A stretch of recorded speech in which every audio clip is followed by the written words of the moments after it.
लेकिन संसार में घुले मिले रचे पचे वो लोग जो मंदिर देखते जरूर हैं, आज तक मंदिर आए नहीं।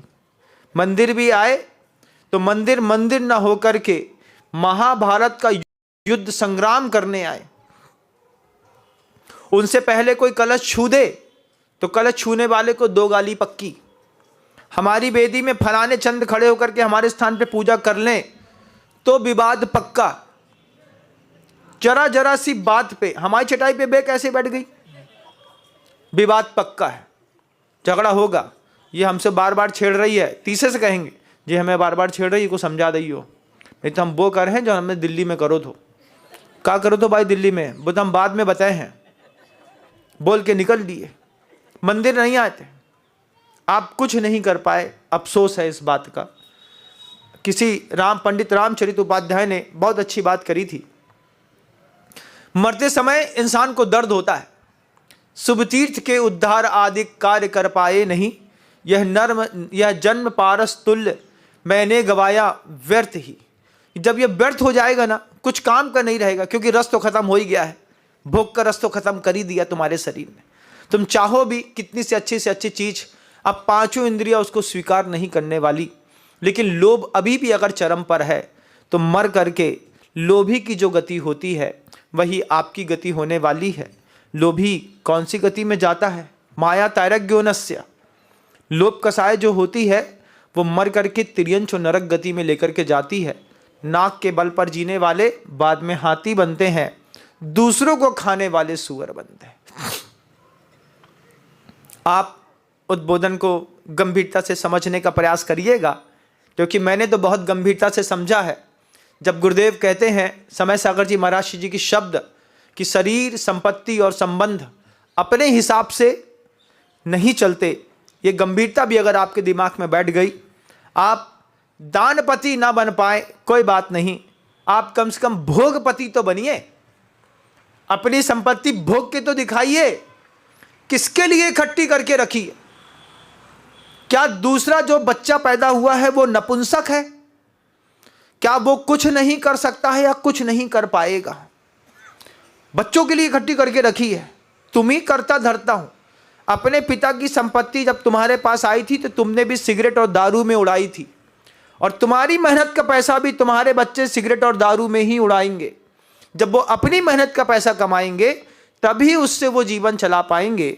सिगरेट और दारू के लिए अगर तुम अपने बच्चों को पैसा देना चाहते हो, इससे अच्छा है दान करो। इंदौर में था, एक परिवार ने 1,81,00,000 रुपए की बोली ले ली।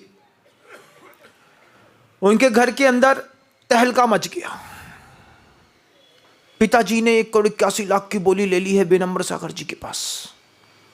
परिवार के लोग आए, हमसे बोला बोली कैंसिल करनी है। हमने कहा पिताजी को ले आइए, हम बोली कैंसिल कर देते हैं। खिंचातानी वाला पैसा हमको बिल्कुल भी पसंद नहीं है। पिताजी आए सबके साथ मुस्कुराते हुए, और हमारे पास बैठ करके समाज के पंचों के बीच में बैठ कर बोलते हैं, बोली का जितना पैसा बोला है हम पूरा पैसा देंगे, चाहे कुछ हो जाए। हमने कहा क्यों? तुम तो कैंसिल करने आए थे। बोले कैंसिल करने हम नहीं आए थे, हमारी फैमिली के लोग आए थे। फिर हमने उनसे बाद में 15 दिन बाद पूछा, जब पूरी की पूरी उनका परिवार चला गया, पंच के लोगों में तय हो गया। उम्र थी 75 साल की। आज 75 साल के बब्बा से बोले कि कुछ दान दे दो, तो अभी 2 लाख रुपये छूटना मुश्किल है। महाराज हमें तो जितनी ताकत होते हम उतना ही बोलत। तुम्हारी ताकत कुछ नहीं है, तुम ऊपर जाने वाले हो, तुम दान नहीं दे पाओगे। मैं इंदौर के उस शावक की बात बताता हूँ। 1,81,00,000 रुपए का दान देने के बाद वो शावक परिवार के साथ, परिवार के लोग बोली कैंसिल करने के लिए आए। वो कहता है जितना बोला है पूरा पैसा देंगे। 15 दिन बाद बोला, पूछा उससे, दादाजी परिवार के लोग विरोध में हैं, फिर आपने बोली लेकर के क्या करना चाहते हैं? बोले महाराज बोली लेने से हमारा परिवार कंट्रोल में आ गया। हमारे परिवार के खर्चे इतने हैं, इतने खर्चे हैं, अब सबके दिमाग में एक ही खटका है कि हमको बोली का पैसा देना है। बोली के पैसा देने पर परिवार के पाप कंट्रोल होते हैं। एक बार आपको पता चल जाए कि आपने 5 लाख, 10 लाख, 15 लाख, 50 लाख की कोई लीड लेके रखी है, तो नाती पोता, भैया भाभी, चाचा दादी, सबके खर्चे कंट्रोल होते हैं। सब कहते हैं भैया पैसा बचाओ, दादाजी ने 81 की बोली ली है, पैसा देने हैं। फिर बड़े लड़के को बोल के रखा है हर महीने 5 लाख रुपए चुपचाप निकाल के देना। तो बड़े लड़के के दिमाग में जो प्रेशर है, तो अभी वो दुबई, पटाया, बैंकॉक भागने की सोच रहा था, उसने सब कैंसिल कर दिया। हमने कहा आपने क्या किया? बोले दान दे करके मैंने 2 तरफा काम किया, एक तो पुण्य कमाया और दूसरा दान की घोषणा करके मैंने अपने परिवार को पाप से बचाया। तुम दान नहीं दे रहे ना, इसका मतलब है तुम अपने परिवार को पाप करने की छूट दे रहे हो। करो बेटा पाप तुम लोग, तुम्हें जो करना हो। एक बार घर के अंदर दान का प्रेशर मेंटेन करो। घर के बड़े दान का प्रेशर मेंटेन करते हैं। कक्का थे, कक्का ने 5.55 की बोली ले ली। अब क्या है, अब परिवार के सब लोगों में पहले चिंता होगी, फिर धीरे से कक्का बोलेंगे हम अपनी ज़मीन है वो बेच दें, जो मकान हमारी है, हमारे मकान के हिस्सा में हम अपना पैसा दे देंगे। जब बड़े बुजुर्ग इस तरीके का संवाद करते हैं तो परिवार के दूसरे तबके के जो छोटे बच्चे होते हैं उनका पाप कंट्रोल होता है। ये कंट्रोलिंग पावर मैं पहली बार इंदौर में गृहस्थ से मुनि सीख करके आया।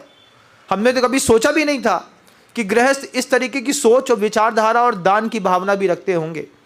जब परिवार के सामने उसने कहा हम पूरा पैसा दान में देंगे जितना हमने बोला है, हमने कहा इनकी धारणा ही कुछ और है। आप भी अपने जीवन को समृद्ध करिएगा, विचार करिएगा।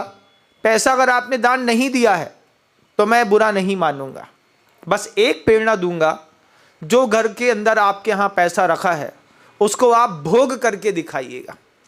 छोड़ करके जाएंगे तो मर करके नारकी बनेंगे।